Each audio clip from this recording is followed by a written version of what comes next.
Welcome to this episode of Appalling Twistianity. We're here in the Rainbow Studio of the YAHOWAH blog to advance our understanding of Yahweh's 89th Psalm. And the reason we are considering it prior to our comprehensive review of Paul's letters and the Christian New Testament, to nullify the entire concept of there being a Jesus, a Christ, religion called Christianity. From God's perspective, it is anathema, something that is absolutely impossible and derogatory towards him. With the 89th Mizmor, God is so clear in terms of the identity of his beloved Son, and it's David, of the Messiah, and it's David, of the returning king, and it's David, and of the one who comes from heaven to provide our salvation, and it's David. And since the 89th Mizmor is so complete in this regard, so emphatic in this regard, so irrefutable in this regard, there is a 0% possibility that Christianity is godly or consistent with Yahweh's testimony. We will continue now in the 89th Mizmor. It reads, "The spiritual realms, the heavens, the abode of God, they know and they confess." Now he's speaking of Dode in this situation. They know, they're aware of your wonderful and marvelous contributions, Pele, your amazing accomplishments. This is what Dode did for us. Also, absolutely and assuredly, Yahweh is reliably and steadfastly supporting and upholding you. I'm going to remind you, in the last statement of this psalm, we were told that Yahweh, God, was speaking about Dode. Yahweh is reliably and steadfastly supporting and upholding you in the assembly and in the community of the set apart. Kodesh means separated and dedicated, uncommon. And since the most common of all human contrivances is religion, in the assembly and community of those who are not religious, politics would be the second most popular human contrivance. So in the community and the company of those who are also not political or religious.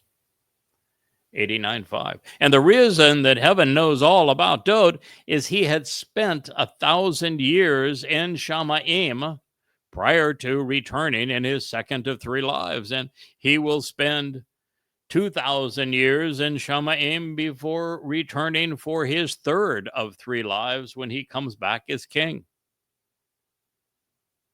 Now, by contrast, God says, who among those who are dust, speaking of mortal humans, among those in the physical realm who are relatively small and insignificant, akin to dirt, who can take up a position with and be equated to Yahweh?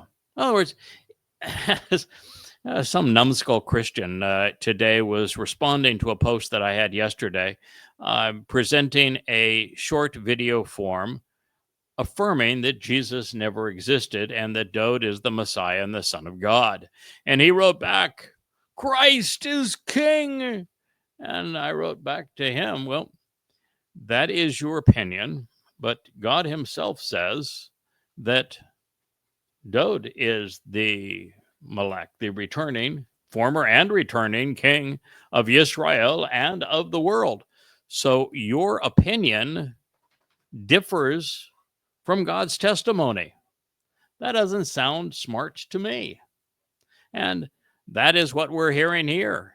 God is saying that Dowd is the Messiah, that he is the Son of God, that he is our Savior, that he is the one who earns the most respect from the perspective of heaven.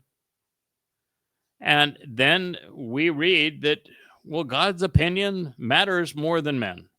We are but dust, and he's God.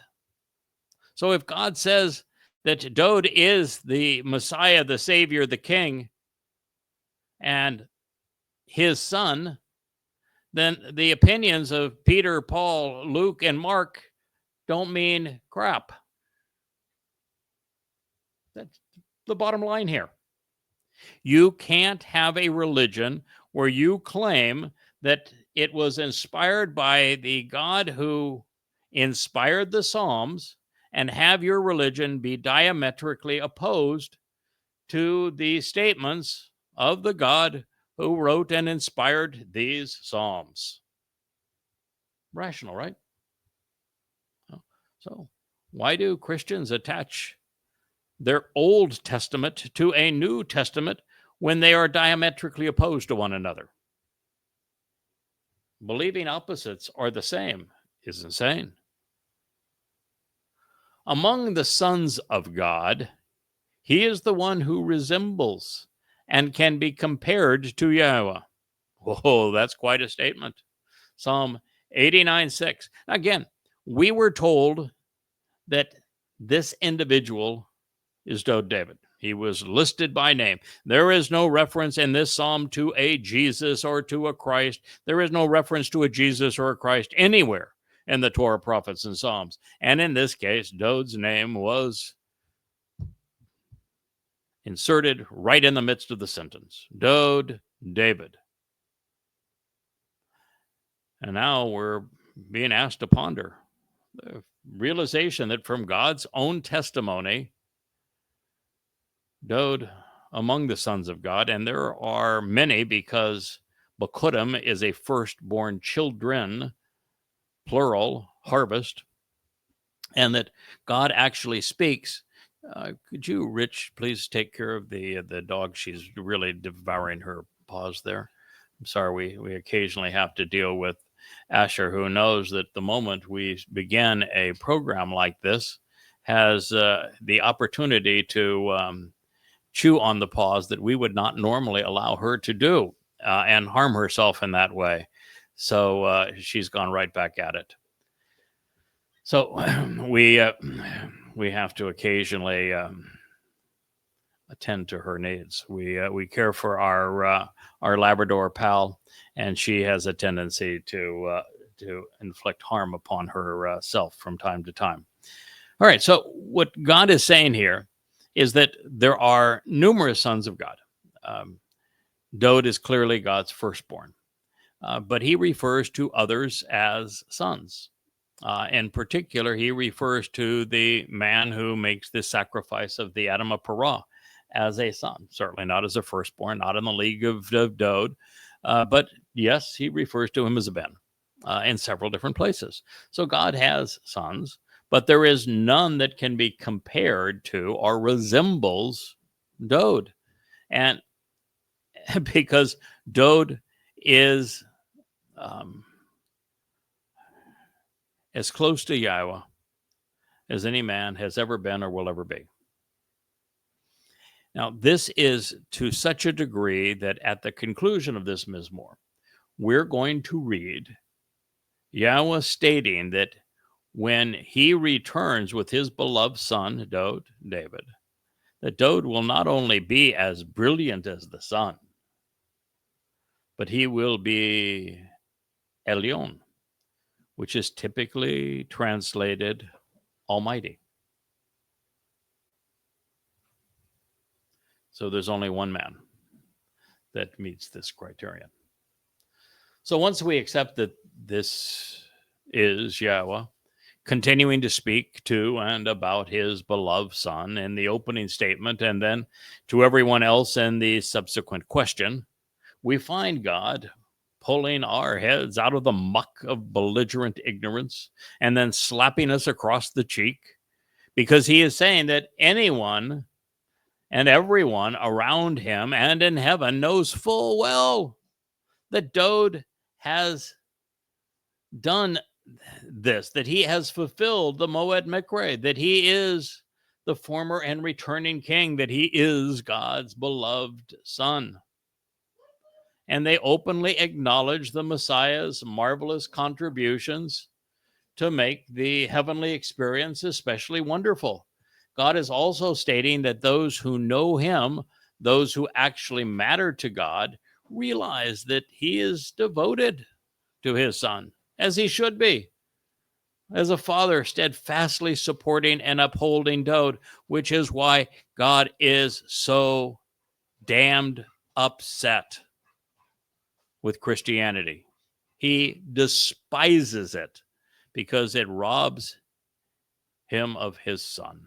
It robs his Son of his titles and his achievement, and his people of the benefits his Son provided. There is nothing that Yahweh despises more than these things. And then when you add the insult of changing Yahweh's name to Jesus, pretending that God can be a man, and then suggesting that men can kill God, or that bodily resurrection is a step in the right direction as opposed to in all ways counterproductive. You get God so angry that I can assure you that there has never been and will never be a Christian in heaven under any circumstance. By contrast, Yahweh is asking, what is wrong with the rest of you? How could you be so unaware, so unappreciative, so completely dismissive of what my beloved Son has done for you? He offered to make you great, but by rejecting and by denigrating him, as you have me, you remain as worthless as dirt. Yahweh wasn't through lambasting his people. In the 440 years since the miserable ordeal of the Exodus, those who would rather spit in God's face and then turn their backs on him to be religious with gods of their own making and with leaders of their own choosing, nothing had changed.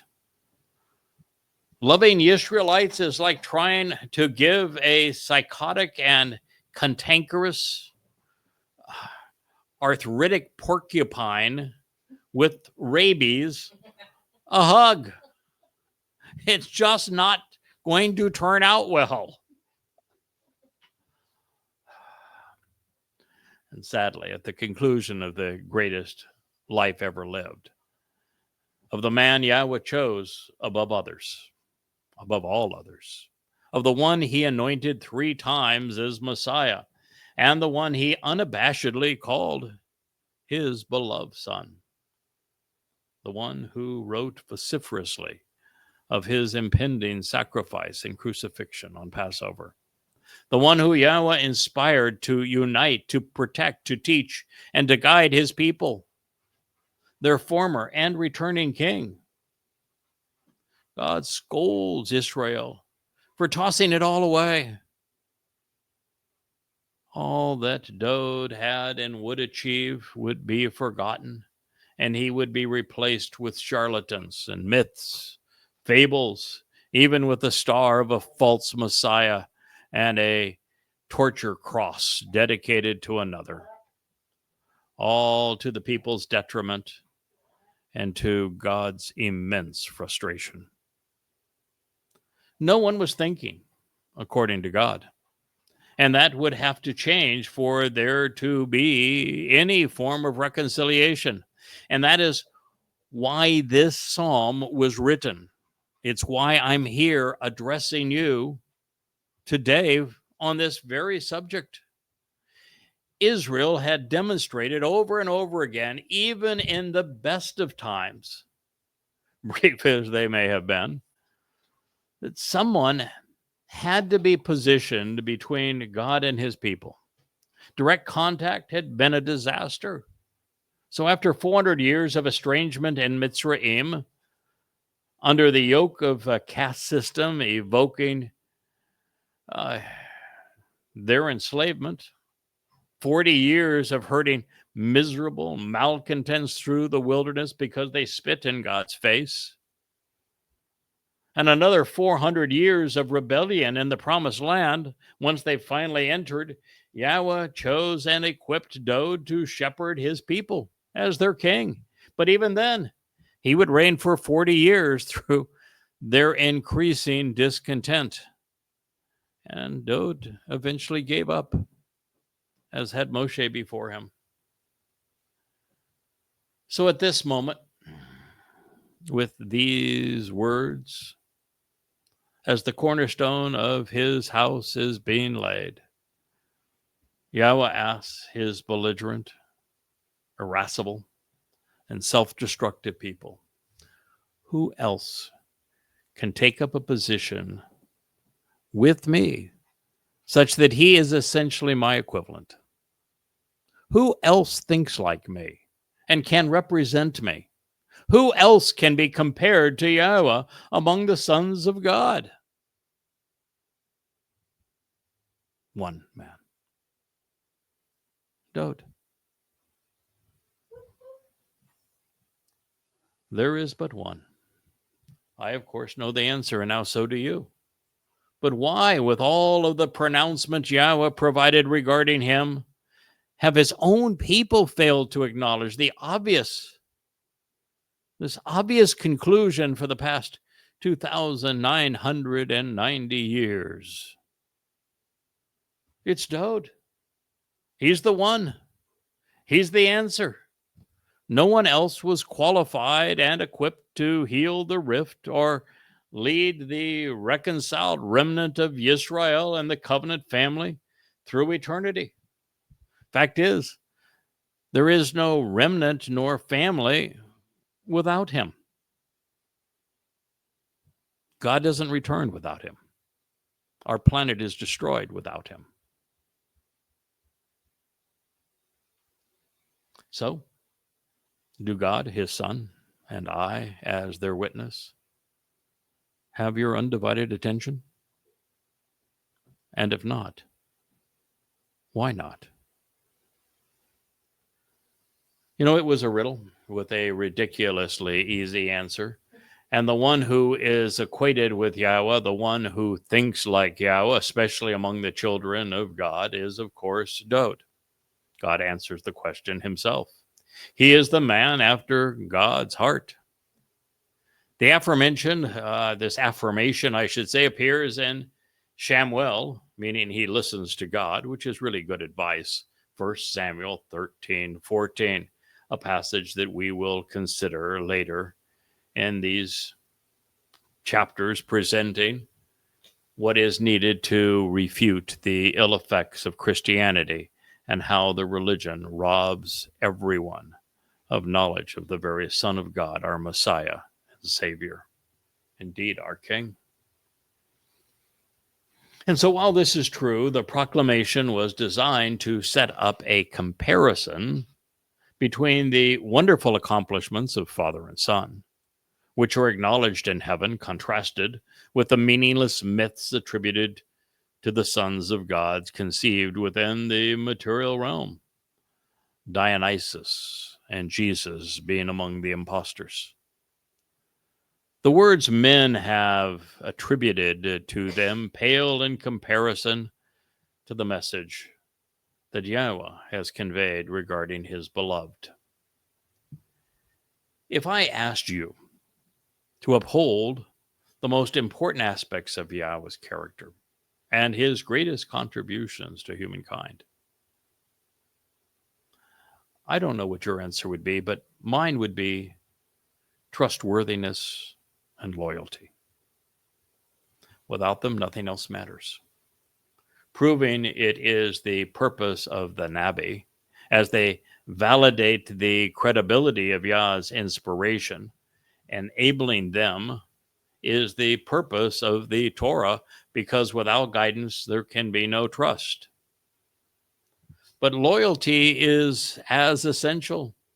Dode was imperfect. He made some poor choices at times, but God never left his side. It has taken me more than 20 years to understand and to convey this message. And my initial attempts were spotty at best. Nevertheless, Yahweh continued to enable what became Yada Yahowah, the free books offered at YAHOWAH.com, and the message of this YAHOWAH blog, as our understanding was honed and sharpened. Yeah, I grew and made mistakes along the way, just as did Moshe, just as did Dode. And through it all, God has remained loyal and supportive. But, I've also returned the favor. Now, the difference between God and man in this regard is revealed through our lives and that of the lives of individuals like Abraham. We have all tripped. We have all fallen flat on our faces along the way. And while we have all kicked ourselves around the block for being so obviously unthinking, Yahweh dusts us off and applauds as we try again. Wiser for the experience is part of the growth process, is part of developing character. There's nothing better than learning from a mistake and overcoming it, acknowledging it, correcting it, sharing what you have learned, and moving on, advancing. So while we are embarrassed with the mistake, Yahweh is thrilled over the opportunity to work with us, ostensibly because the work has merit, and there are so few who are willing to engage and toil alongside God. Now, in the midst of a song devoted to his son, where Yahweh is sharing credit, we should be wise enough to remember that Yahweh's contributions, of course, are many. He created an enormously large, complex, and yet functional six-dimension universe. He conceived life, writing a three-dimensional language to propagate countless possibilities. He gave us free will and a conscience to wield it. He designed us so that we'd be able to understand him and respond to him. Then he not only gave us his Torah and his prophets, but he also offered his son, through whom he fulfilled so many marvelous promises.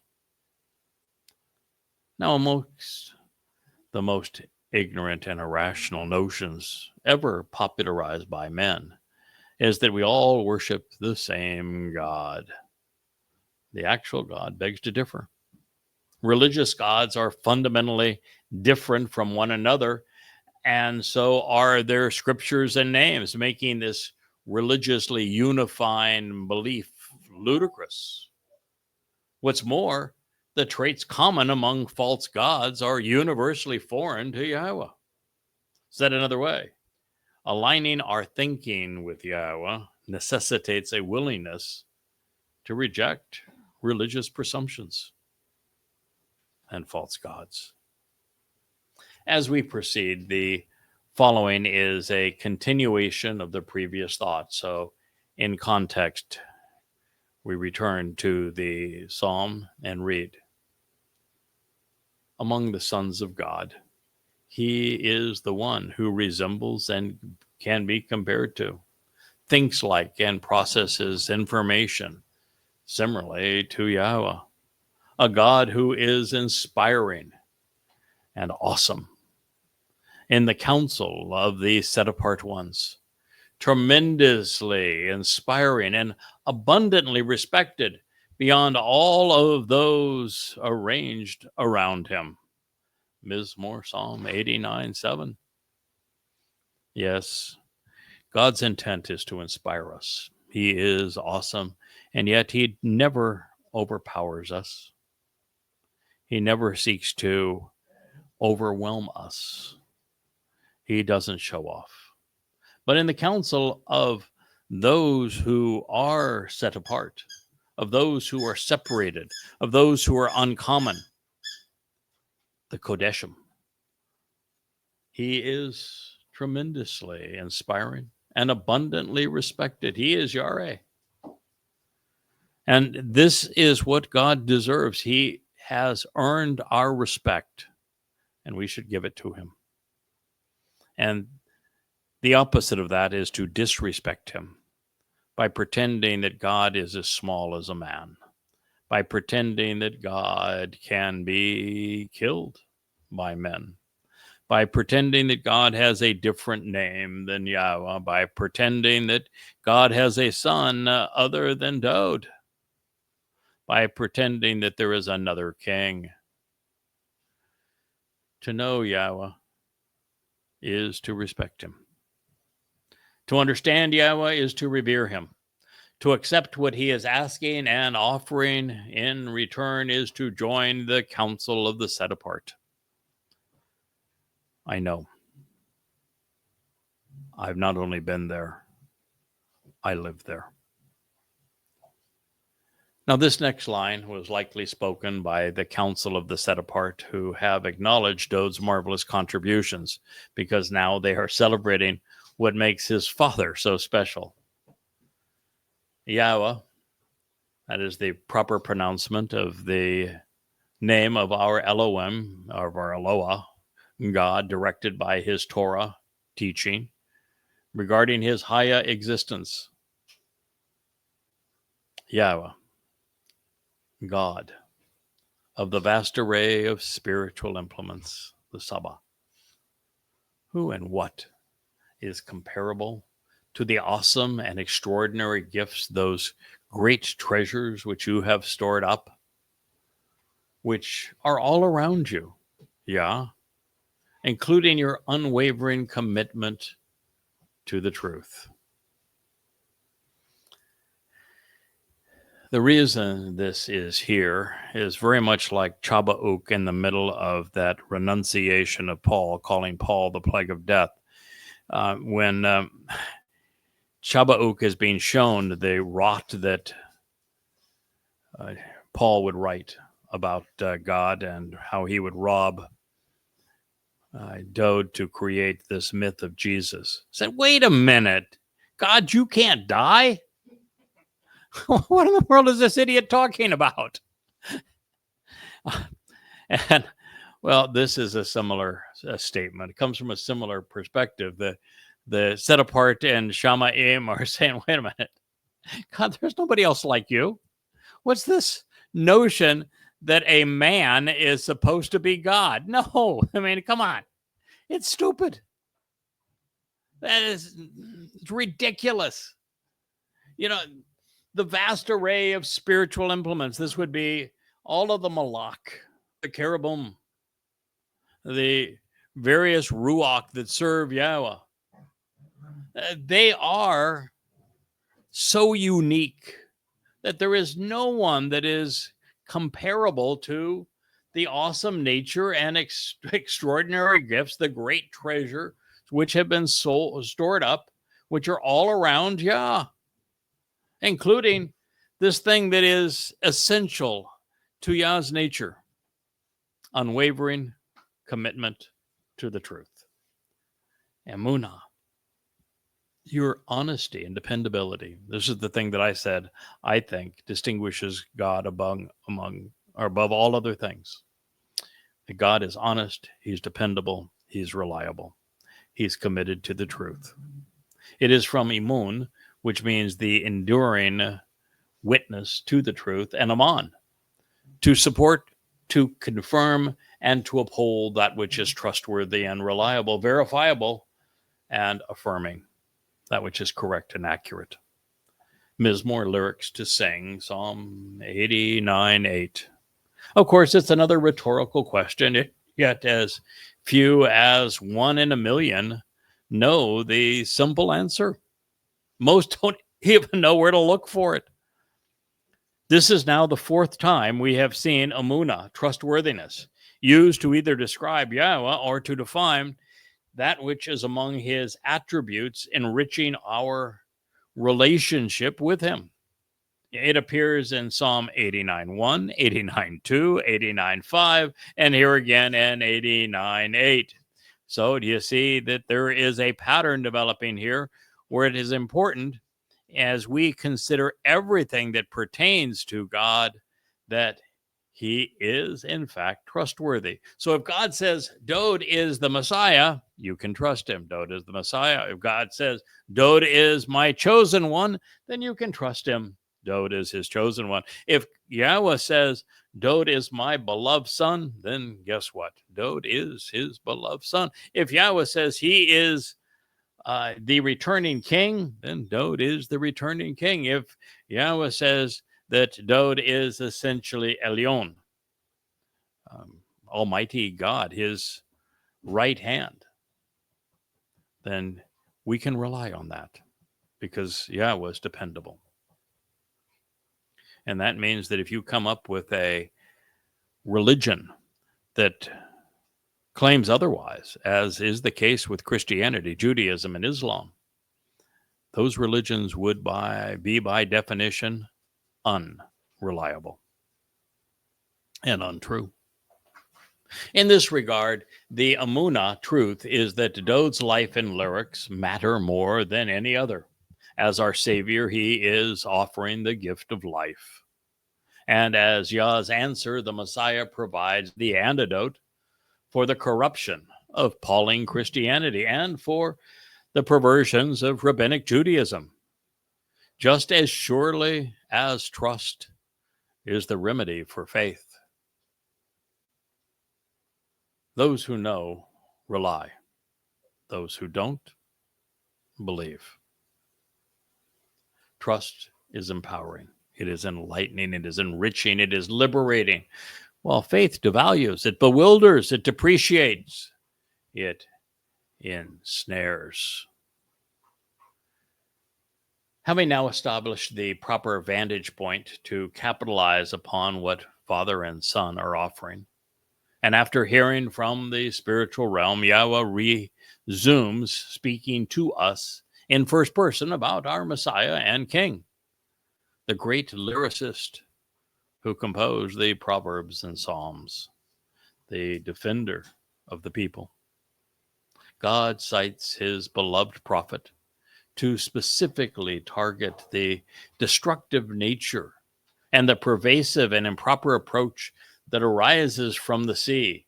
And the sea is a metaphor for Goyim, for Gentiles, speaking specifically of Dode's 8th Mashal proverb and the 8th Mizmor psalm.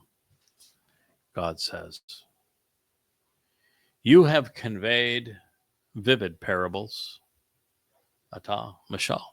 You have created easily remembered proverbs, which are word pictures in regard to establishing one ruler over the raging and devastating and therefore presumptive arrogance, the undue and unwarranted status, the moral failures among the violent agitation associated with the surging of the sea.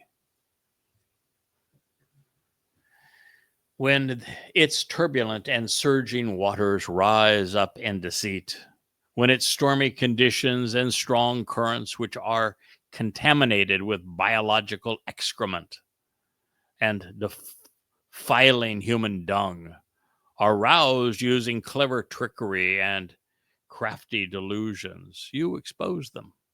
You condemn them. Mizmor lyrics to sing, Psalm 89:9.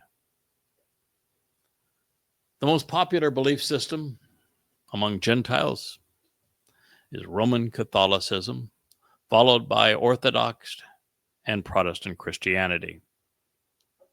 Sunni and Shia Islam would be next, followed by anti-Semitic conspiracy theories and insulting progressive platitudes. From God's perspective, they are not only presumptive, holding unwarranted status, and deceitful, they are predicted to become ever more turbulent. They will collectively rise up and seek to erode Israel based upon the strong undercurrents which have contaminated people's thinking the world over, deceiving so many today. For example, the majority have been led to believe, as a result of these reprobate diatribes, that there is no place called Palestine, and that oppressive Jews are occupying the land which belongs to Palestinians. I have endeavored to expose this diabolical and deadly myth, but only can stop these miserable parasites and their senseless pundits. And this is no small matter, because the onslaught of Islamic and progressive rage against Israel will lead to the imposition of a terror state carved out of the heart of the promised land, bringing with it the certainty of catastrophic war. 2 out of every 3 Jews will die, and they will fare better than the Gentiles around the globe. Now that the stage has been set, the full cast must be introduced before the battle begins. And in this drama, there is a hellish villain, there is a genuine hero, and his herald. So, continuing to speak to his son, our Messiah, Yahowah states, "You yourself will humble and crush. Yes, you will reject and defeat the oppressor, shattering while making contrite the slander of that which is comparable to the reprehensible and deadly nature, the kalal, that which can be properly defined as a death cult, the profane and popular associations as a result of one person pressing his agenda, overwhelming and fatal. The pretentious pride and stormy arrogance of the boisterous afflicter and his false god, Rahab.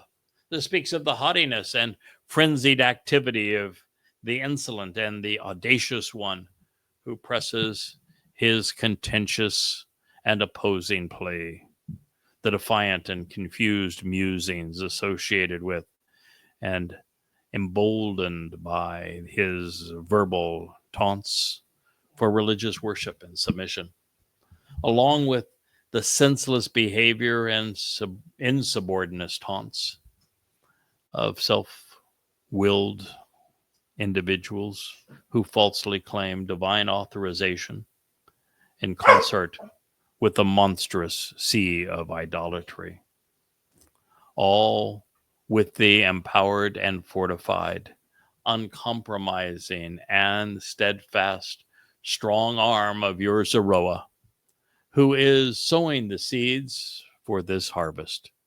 Zeroah is a powerful term.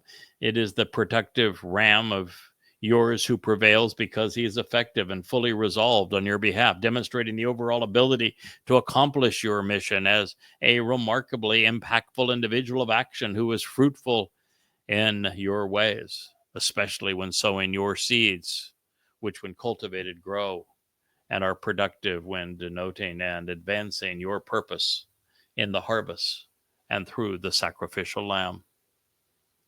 You isolate and you separate your adversaries. 89:10. So just as Dod valiantly defended Israel, winning 66 consecutive battles with Yahweh's support, he will return at a time when all of those who have come to assail his people will be wiped out. There will be no more who claim politics, militancy, or religious natures or themes, concoctions.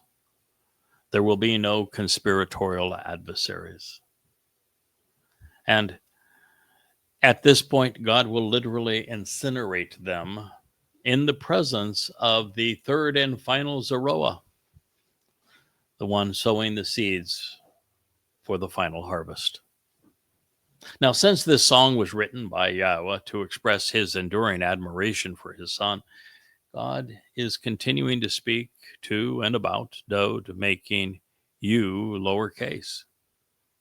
And since the returning Messiah, who is humbling and crushing Israel's oppressors and those who have slandered him, it became apparent that he will be working alongside an empowered and fortified individual, this one sowing the seeds for the Shabuah and Towrah harvest, the third and final Zeroah, who is broadcasting and disseminating Yahweh's words far and wide, while cultivating the earth so that they will grow free of weeds, while he is slated to serve the returning king, to remind the world that Dode is king, that he's our Savior, the Son of God, and our Messiah. Recognizing that Dode became the ultimate Zeroah, the second of three, when he, with his regenerated Bashar corporeal body, served as the sacrificial lamb on Pesach in 4000 Yah, being crucified by the Romans, predicted as he did this very form of torture 1,000 years before he endured it in the 22nd Mizmor. It is now apparent that he has an apprentice. He has an up-and-coming Zeroah who is devoted to his cause and to restoring Dode's place of prominence.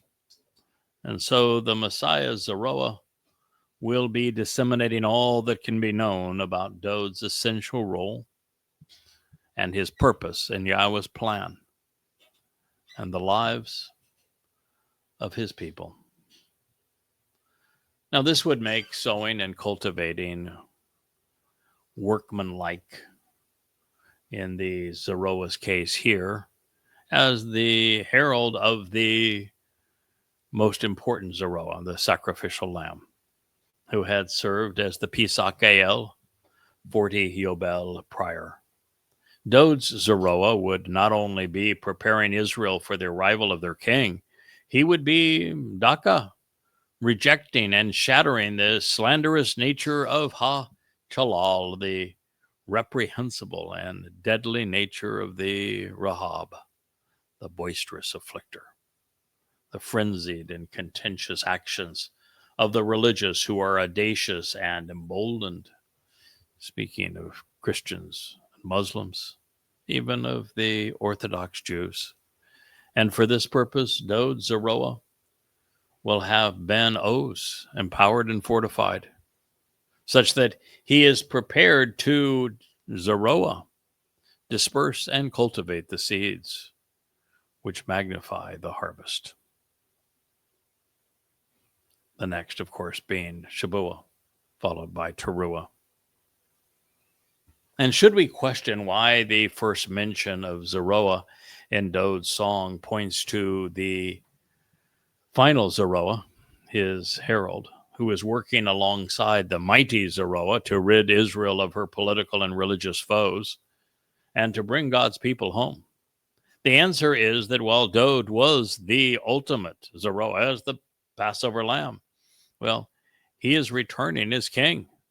And in this regard, it is likely that Yada will be tasked with isolating and separating father and son's foes, distancing them from the covenant family, and then judging those who have worked against what God desires, determining who dies, which soul ceases to exist, and who deserves to endure the rigors of Sheol, eternally separated from Yahweh and his people. It is interesting to note in this regard that Chalah is comparable to the reprehensible and deadly one, while Rahab addresses the pretentious pride and the stormy arrogance of the boisterous afflicter and his false god. They are both singular and thus focused on one person or religion.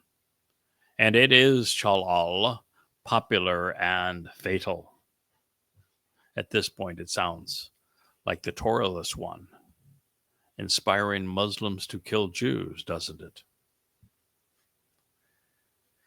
As we have previously discovered, Yahweh is leaving nothing to chance, shoring up the little Zeroah so that he does not fail the family.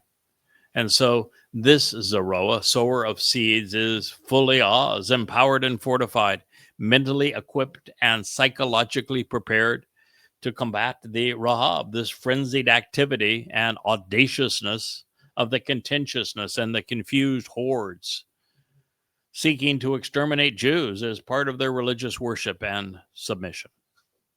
It is why I was first asked to write Prophet of Doom, which was a 1,000-page narrative on the Quran and Hadith, and have subsequently, after 10/7 of 23, expanded that work into goddamn religion. Now, 825 volumes, 4,200 pages of documented proof to show the frenzied and audacious nature of the confused hordes that are seeking to exterminate Jews, as they are Muslims, following Allah's orders and Muhammad's example. And since Chalal addresses that which is profane and thus common, and Ka implies a broad association, the death cult being crushed by Dod's Zeroah has had a defiling and deadly influence over millions, if not billions. So whether God is speaking of dressing down Paul and Christianity, or Muhammad and Islam, or their inflamed legacy, Yada, as the final Zeroah, is the one who has done both and is prepared to serve as Dod's herald, because he also wrote the 5 volumes of Twistianity, of which we are now deeply involved in volume 1. And so at the very least, Yada, as Dod's herald, is going to be prepared. Yes, you've written 10 books on denouncing these 2 Gentile religions. You ought to know what you're talking about by that time. Now, in recognition of these things, considering their uniqueness and importance, Yada is perhaps being offered an attaboy, if you will, in the midst of Dod's song. But more than this, his Nesh sign, presenting the seeds of the harvest, Yada Yahowah, representing that Nesh sign, is being endorsed and recommended by Father and Son, setting it apart as a must-read for Israel and Yehudim at this time. And we shouldn't be surprised, because the 7 spirits of Yahweh have contributed to it, according to Yeshaya, Isaiah, in his 11th chapter discussing the Choder. Now, if we linger here just a moment longer, since so much is at stake, we have a number of options regarding the identity of the Rahab, in that Paul, Akiba, and Muhammad all qualify, as do Hadrian and Hitler. They were presumptuous and pretentious, easily enraged and undisciplined. All 5 were annoyingly boisterous in their audacious promotion of false gods. Their confused musings and contentious pleas have led to senseless claims and behavior the world over. The effect on those who foolishly believe them has, been devastating and deadly, particularly among Jews. Each has inspired frenzy and senseless behavior, as well as an unrestrained sense of superiority among the faithful. All 5 promoted submission and religious worship. However, since Paul, Akiba, Muhammad, Hadrian, and Hitler are Chala, dead. It's either their reprehensible, confused, and fatal legacy that the empowered and fortified Zeroah is going to extinguish, or Satan incarnate, the Torahless one, who will be drafting and employing the religious and the political. And as we have learned from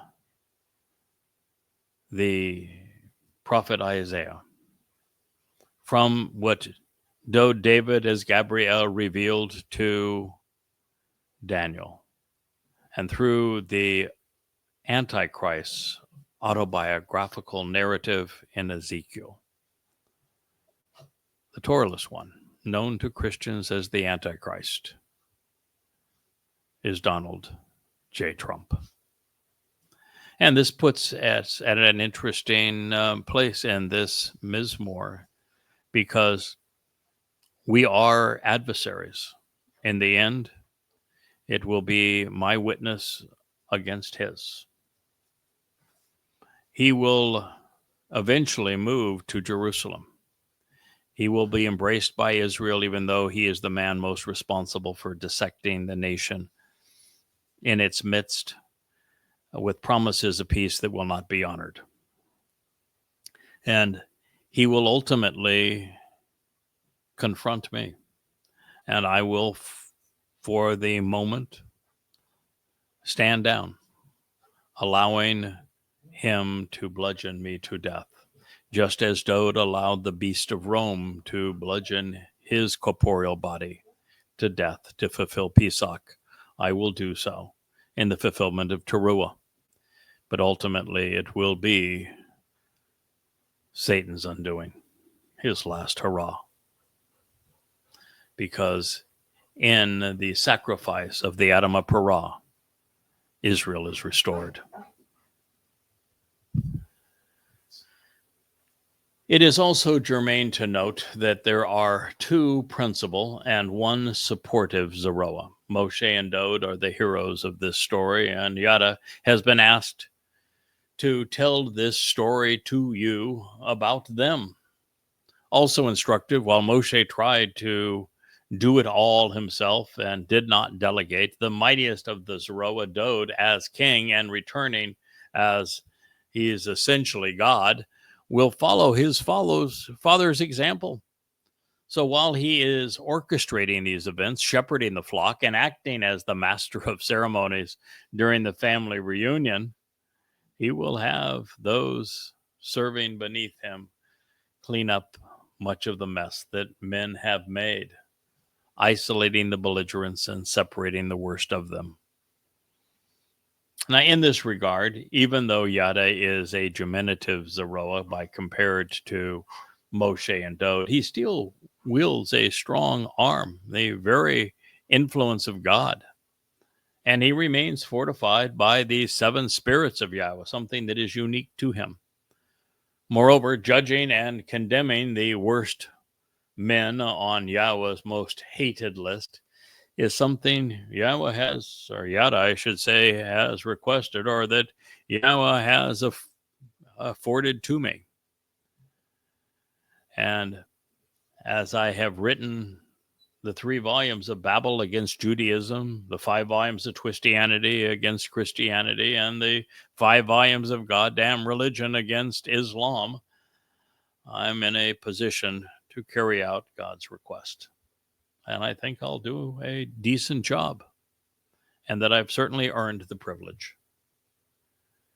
The reference to Pazar Oyeb, isolating and separating adversaries, could mean that God wants us to do as I have long proposed: quarantine viral and lethal plagues like Islam, so that Muslims are precluded from infecting and killing others. Once isolated and thrown out of Israel, they can be properly incinerated or incarcerated as God sees fit. Now, within this song, devoted to our Father, extolling the virtues and accolades of his beloved Son, Dode, it is now evident that God is giving the spiritual and material worlds to his son, Dode, along with everything of value that exists within them. But beyond this, Yahweh is crediting the Messiah for discovering the ultimate treasure, one that had been hidden from all others until now. Dode was the first to find it. I was the second. You see, by studying the Torah, focusing on Bereshith 22, which is when Abraham and Yishak climbed to Mount Moriah during Passover, and they were greeted by Yahweh providing the lamb. Shemot 12, the second Passover, this one opening the door to life for the firstborn in Mitzrayim. Yes, Shemot is Exodus. Kara 23, where the 7 Mikre were explained, and Devarim 18, which Dode was presented as the cure for religion. God's firstborn son saw and seized the opportunity to serve as the Passover lamb, working at his father's side to enable the formation of the covenant family. And at that moment, all that was created became his, because he made his purpose possible. And in this process, he negated any possibility of there being a Jesus or a New Testament, an Allah or a Quran, a Hashem or a Talmud. So when I affirm that Dode is not only the Son of God, the Messiah, former and returning King, but also our kinsman Redeemer, and that this determination is the greatest discovery in human history, I'm not alone in having found it. Dode, while studying the Torah, came to the same conclusion. And while he would scribe 40,000 words to share his findings with us in his Mizmor and Mashal, and I have written another 7 million throughout Yada Yahowah, the difference between us is monumental. He did it, and I am his witness. The Son of God caused the very essence of Yahweh's story to play out this way, making the human experience productive, meaningful, and viable. He shared what he found and then did as he saw fit. We are the beneficiaries. And so with this in mind, I bring you a fresh and insightful rendition of Mizmor 89, 11, and 12. For you, the spiritual realm of the heavens. Also, even more for you, the material realm, the land, the world, and all that exists which is beneficial and valuable, satisfying and edifying it. You yourself found who set apart the basis for them, laid the foundation, and then assigned great treasures which were stored up and hidden, and being at the right side, you caused them to be manifest this way. The shattered and abused of the world,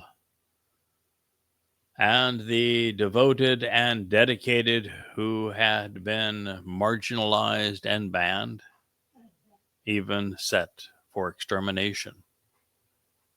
Sing and shout for joy, calling out and rejoicing in your name. Psalm 89:12. There's some interesting words here which are worth further elucidation. So first, we're told that the spiritual realms and the material realm, the land itself and all of the world, all exists and is valuable and is satisfying and it is edifying and it is being ascribed to Dowd because he was the one who found and set the basis for all that is good. He laid the foundation and then assigned great treasures, which are now stored up, although they remain hidden for so many. And he is at the right side of God, God's right-hand man, if you will, and has manifest all of this in this way. So then this first word that requires elucidation is tabor, the shattered and abused of the world. Tabor, the shattered, crippled, and crushed of the planet. Note that Tabor is also a hill in the lower Galilee and is the location of the Battle of Deborah and Barak, where it was waged against the Canaanites, and it is where in 55 CE, 10,000 Yehudim were slaughtered by the Romans, and then countless more in 66 by Emperor Vespasian. Later, Muslims and Crusaders fought there. It is from Tabal, perverted and confused world, Tabar and Shabar, to be broken down, maimed, and abused. And then it goes on to speak of the devoted and dedicated who had been marginalized, banned, and even set for extermination. These are the Chermon. These are the accused, the accursed, the mutilated, and destroyed. This is a reference to what is happening to Jews, has happened to them, and will continue to happen to them. It is also a mountain in the Golan along the Israel, Syrian, and Lebanese border. It's the site of intense battles in the Six-Day War, 1967, and the Yom Kippur War in 1973 against Muslims, and now serves as an Israeli observational point to monitor the Syrian and Lebanese jihadists. Now, this word was incorporated into Arabic and used to denigrate, ban, and curse Jews, from charam, to prohibit and utterly destroy, dedicated to extermination. And so God says, sing now and shout for joy, because he has turned the tables on them, and we do so in your name. Now, this distinction is vitally important, and it's routinely missed. A day is nigh upon us when Yahowah and Dowd will use their words to mashal, to rule the geuth, devastating arrogance of the sea, which serves as a metaphor for anti-Semitic Gentiles.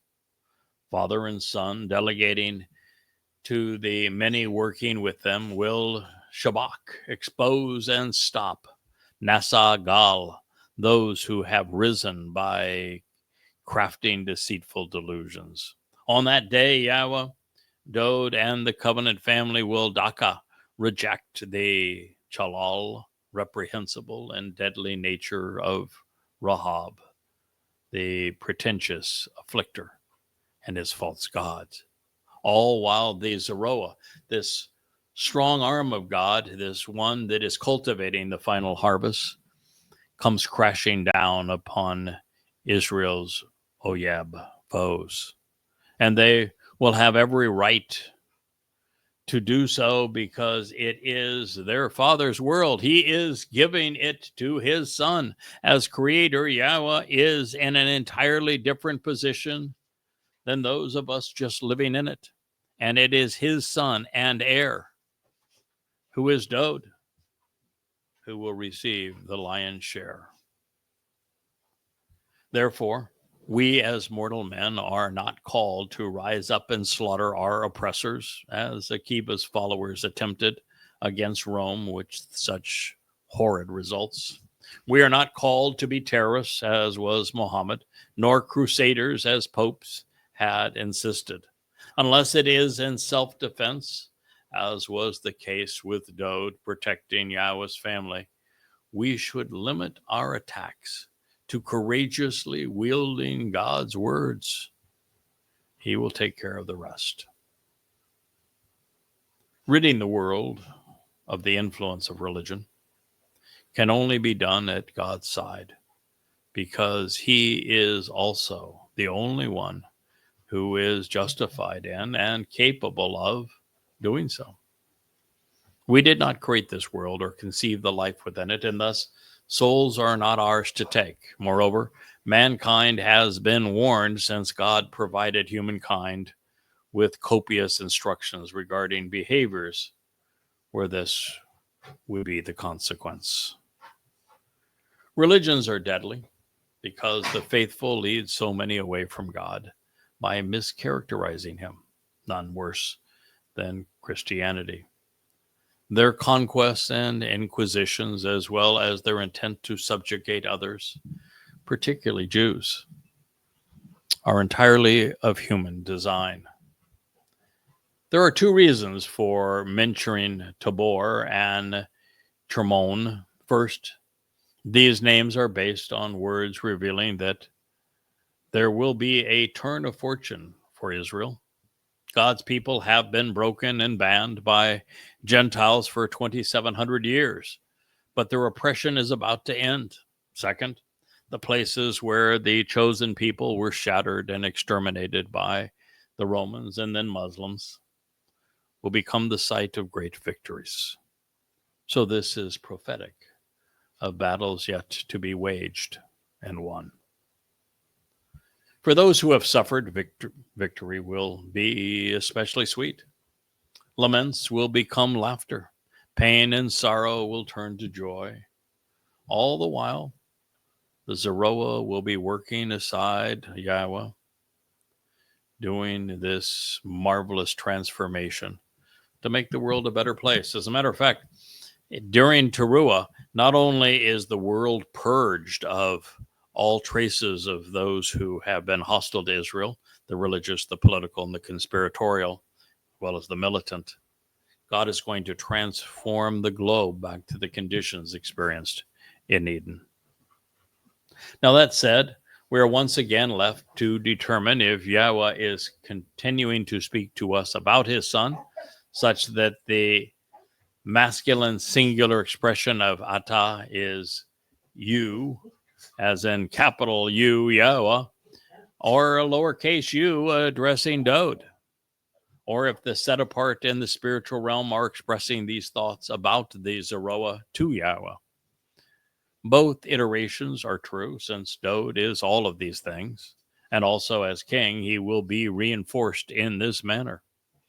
Unlike Moshe, whose support was minimal, the Messiah, like his father, will put us all to work, beginning with his junior Zeroah. Now, at this point, we've gone over our hour's time. Our fur faces are restless, as you might be able to hear. And so we will return to this place in God's story in the next statement of the 89th Mizmor, which continues to speak of the Zeroah and all that is going to be accomplished at God's right side in Psalm Mizmor 89:13 momentarily. So I thank you so much for listening. Good day.